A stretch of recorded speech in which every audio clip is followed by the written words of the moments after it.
The Ghassanids were a group of Arabs, descended from the Azd tribes, that emigrated in the early 3rd century from the Southern Arabian Peninsula to the Levant region, where some merged with Greek-speaking Christians communities, converting to Christianity in the first few centuries AD, while others were already Christians before emigrating north to escape religious persecution. Few Ghassanids became Muslim following the Islamic Conquest. Most Ghassanids remained Christian and joined Melkite and Syriac communities within what is now Jordan, Palestine, Syria and Lebanon. After settling in the Levant, the Ghassanids became a client state to the Eastern Roman Empire and fought alongside the Byzantine Empire against the Persian Sassanids and Arab Lakhmids. The lands of the Ghassanids also acted as a buffer zone, protecting lands that had been annexed by the Romans against trades by Bedouin tribes. Migration from Yemen. Oral tradition holds that the Ghassanids came from the city of Marib in South Arabia and its surrounding cities and towns, modern-day Yemen. Tradition holds that their exodus from the area was primarily due to the destruction of the Marib Dam, the story of which is detailed in the eponymous 34th chapter of the Quran. The Arabic proverb, "They were scattered like the people of Saba," refers to that exodus in history. Migration did also occur in different waves, another prominent wave being the persecution of Christian Arabs by the rulers and the mass graves where many who did not escape were buried alive. The same is recited in the Quran and referred to as Shab al-Aqrad. The date of the migration to the Levant is unclear, but they are believed to have arrived in the region of Syria between 250–300 AD and later waves of migration circa 400 AD. Their earliest appearance in records is dated to 473 AD, when the chief Amorxos signed a treaty with the Eastern Roman Empire acknowledging the status as foederati controlling parts of Palestine. He apparently became Chalcedonian at this time. By the year 510, the Ghassanids were no longer Monophysite but Chalcedonian. They became the leading tribe among the Arab foederati, such as Banu Amila and Banu Judam. The Ghassanid kingdom in the Roman era. After originally settling in the Levant, the Ghassanids became a client state to the Eastern Roman Empire. The Romans found a powerful ally in the Ghassanids who acted as a buffer zone against the Lakhmids. In addition, as kings of their own people, they were also phylaks, native rulers of client frontier states. The capital was at Jabayah in the Golan Heights. Geographically, it occupied much of the eastern Levant, and its authority extended via tribal alliances with other Azdi tribes all the way to the northern Hijaz as far south as Yathrib. The Ghassanid kingdom in the Byzantine era. The Ghassanids fought alongside the Byzantine Empire against the Persian Sassanids and Arab Lakhmids. The lands of the Ghassanids also continually acted as a buffer zone, protecting Byzantine lands against trades by Bedouin tribes. Among their Arab allies were the Banu Judam and Banu Amila. The Byzantine Empire was focused more on the east and a long war with the Persians was always the main concern. The Ghassanids maintained the rule as the guardian of trade routes, policed Lakhmid tribes and was a source of troops for the Byzantine army. The Ghassanid king Al-Harith ibn Jabala supported the Byzantines against Sassanid Persia and was given in 529 by the Emperor Justinian I, the highest imperial title that was ever bestowed upon a foreign ruler, also the status of patricians. In addition to that, Al-Harith ibn Jabala was given the rule over all the Arab allies of the Byzantine Empire. Al-Harith was a Miaphysite Christian. He helped to revive the Syrian Miaphysite Church and supported Miaphysite development despite Orthodox Byzantium regarding it as heretical. Later Byzantine mistrust and persecution of such religious unorthodoxy brought down his successors, Al-Mundir in al-Numan. The Ghassanids, who had successfully opposed the Persian allied Lakhmids of Al-Hira, prospered economically and engaged in much religious and public building. They also patronized the arts and at one time entertained the Arabian poets Nabagha-Adh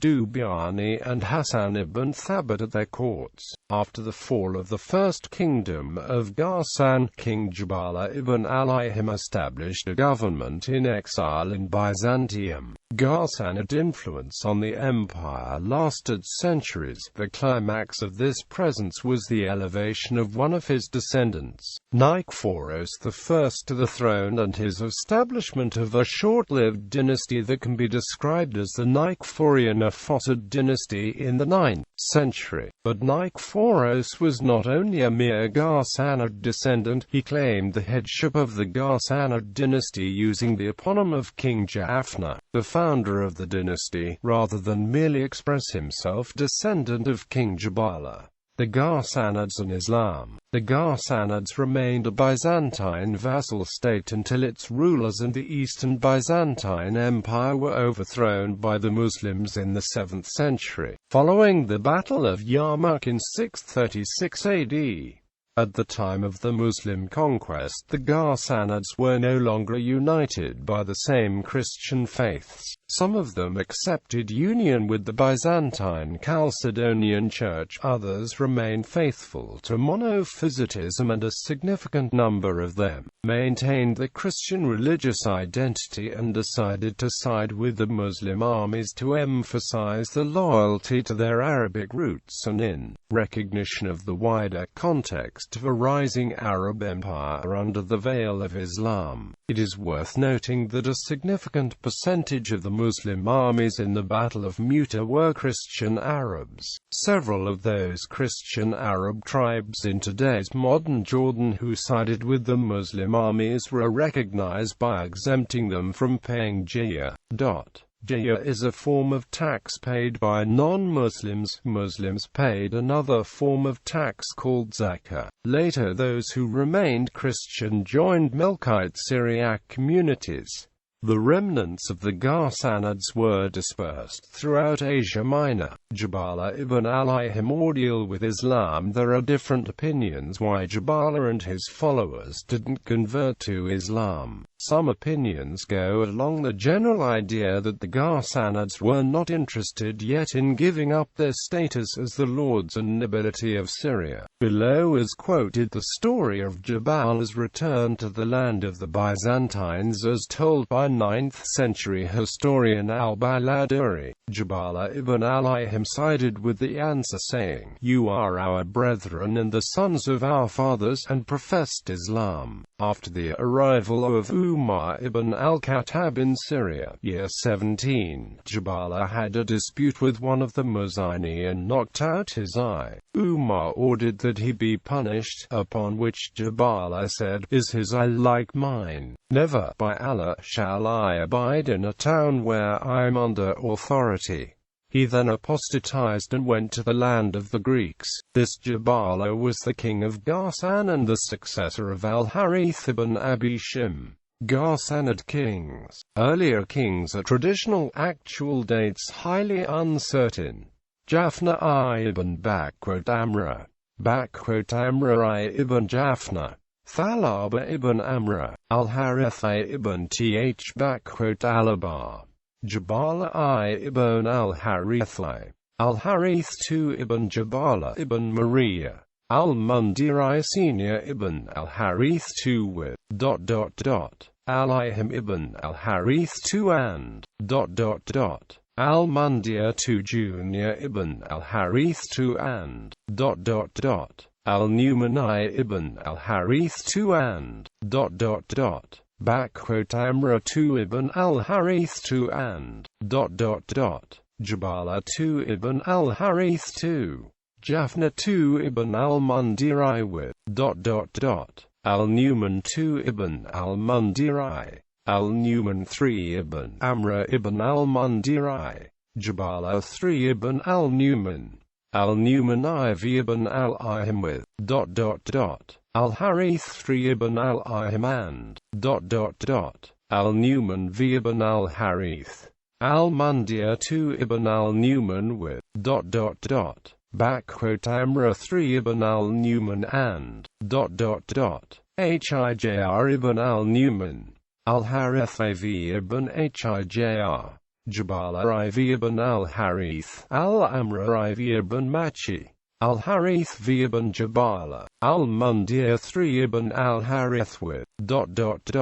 Abu Kirab al-Numan Ibn al-Harith, al-Numan Vi Ibn al-Mundiyah, al-Harith Vi Ibn al-Harith, al-Numan 7 Ibn al-Harith Abu Kirab, al-Ihim Ibn Jabala, al-Mundiyah IV Ibn Jabala, Sharahil Ibn Jabala, Amr IV Ibn Jabala, Jabala V Ibn al-Harith, Jabala Vi Ibn al-Ihim. Ghassan al-Awrani. Legacy. The Ghassanids reached the peak under al-Harith V and al-Mundiyah III. Both were militarily successful allies of the Byzantines, especially against their enemies the Lakhmids, and secured Byzantium's southern flank and its political and commercial interests in Arabia proper. On the other hand, the Ghassanids remained fervently dedicated to monophysitism, which brought about the break with Byzantium and Mundiyah's own downfall and exile, which was followed after 586 by the dissolution of the Ghassanid Federation. The Ghassanids' patronage of the monophysite Syrian Church was crucial for its survival and revival, and even its spread, through missionary activities, south into Arabia. According to the historian Warwick Ball, the Ghassanids' promotion of a simpler and more rigidly monotheistic form of Christianity in a specifically Arab context can be said to have anticipated Islam.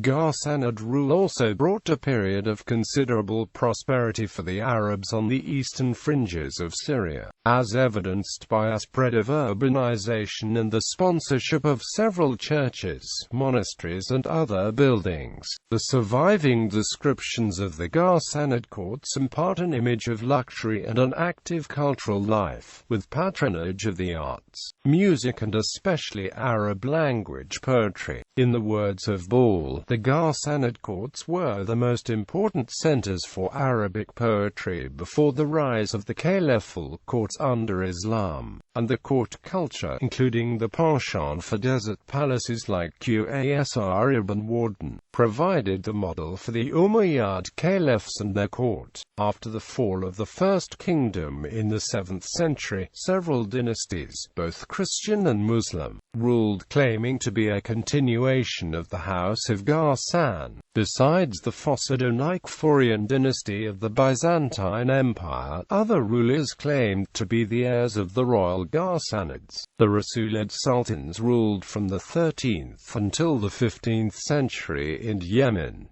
and the Burji Mamluk sultans in Egypt from the 14th until the 16th century. Even both dynasties being Muslim, they claimed to be heirs and successors of Ghassan. The last rulers to bear the titles of royal Ghassanid successors were the Christian Sheikhs Chema in Mount Lebanon ruling the small sovereign Sheikhdom of Zagatha Zawaya until 1747 AD. Bibliography. Primary sources: Al-Makafi Awad, Qabail wa Bitan al-Arab, Amsarodi, Abdulaziz, Tariq Qabail al-Arab, Bosra of the Ghassanids in the Catholic Encyclopedia New Advent. Org. Secondary literature. Fergus Miller, Rome's Arab allies in late antiquity. In Henningbaum, Joseph V. Zahofa, Commutatio et Contentio. Studies in the late Roman, Sasanian, and early Islamic Near East. Wellham Verlag, Düsseldorf 2010, pp. 159–186. Ball, Warwick. Rome in the East, The Transformation of an Empire. London, Routledge. ISBN 0203-023226. Fowden, Elizabeth Key. The Barbarian Plain, St. Sergius between Rome and Iran. Berkeley and Los Angeles. University of California Press. ISBN 0520-216857. Greatrex, Geoffrey Lew, Samuel N.C. The Roman Eastern Frontier and the Persian Wars. London, Routledge, ISBN 0415146879.